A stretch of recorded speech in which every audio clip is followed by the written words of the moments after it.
We got a comment here from Inez. So thank you, Inez, for your comment. Inez says it means that we can rely on the draft user story, but at the end, we have to do some tweaks on it to make it for the purpose.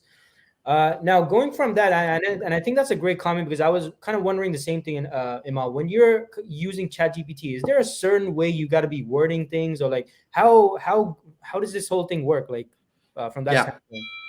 So I'll describe to you what it can and cannot do for you, right? And at the end of this, I just want to address the fear that some people have that this is going to completely replace their jobs before I describe that to you, Dean, because what I'm about to describe to you should be a very clear reason for you to understand why your job is not going away anywhere, right? I think it's a natural fear for a lot of folks to think, okay, well, there's a robot that's writing user stories, so all right, I got to go find a different job now, right?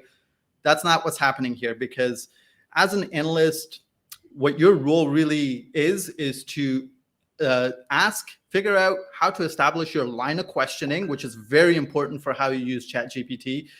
Figure out how you're going to frame your questions well, because if you don't ask the right question, it won't give you the right response, right?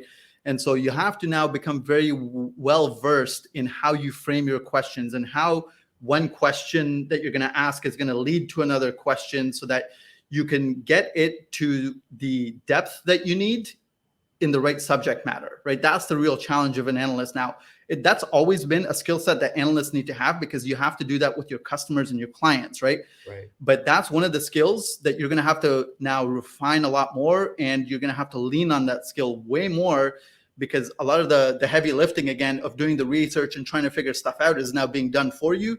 It's your job now to try to figure out, how do I frame my question right to get the right response? So that's one thing that you have to learn how to do. That's what I've learned so far. The second thing that you have to do is that once it has given you a response, you have to evaluate that response before you incorporate it into anything. Because the way that it works right now is that it will spit out a fairly good response, but it's not the type of response that you can just cut and paste and send to your customers, right? Because if you do that, you'll start to lose a little bit of credibility, because there will be things in there that your customers it won't be relevant at all, or they might be slightly off based on some of the nuances of your specific organization. So it's not like it's going to completely replace your job. It's just going to change the nature of your relationship with the tools that you have right now, because this is another massive tool that's now going to do a lot of the heavy lifting for you. So figure out how to frame your questions is the first skill you need to get to learn really well, and then learn how to evaluate its responses. And if it doesn't give you the full response, you have to know how to reframe your question, right? So I'll give you a perfect example. One of the things that I did in our domain session, in our domain workshop, is that I said, can you explain to me what the insurance business model is, right? And I asked it that question. Having worked in insurance, I already understand that domain quite well, right? Yeah. Give me a very good response. And as a newcomer to that domain, it would have really opened up my eyes about what this thing is about. But I knew things about the insurance business that wasn't in there, right? So it didn't give me a complete list. And so what I did was I simply just asked it, is there anything else? And it said, oh yeah, of course there is. And it just started to spit out a bunch of other things. And the piece that it was missing is that most insurance companies, right, you understand how they function. They sell policies, they collect premiums, and they use those premiums for paying claims, but a lot of other things. The investment management side is usually a big part of the business model of an insurance company. It was completely missing from its original answer. So I just said, what else is there? And sure enough, it came as the third bullet point on its second response, right?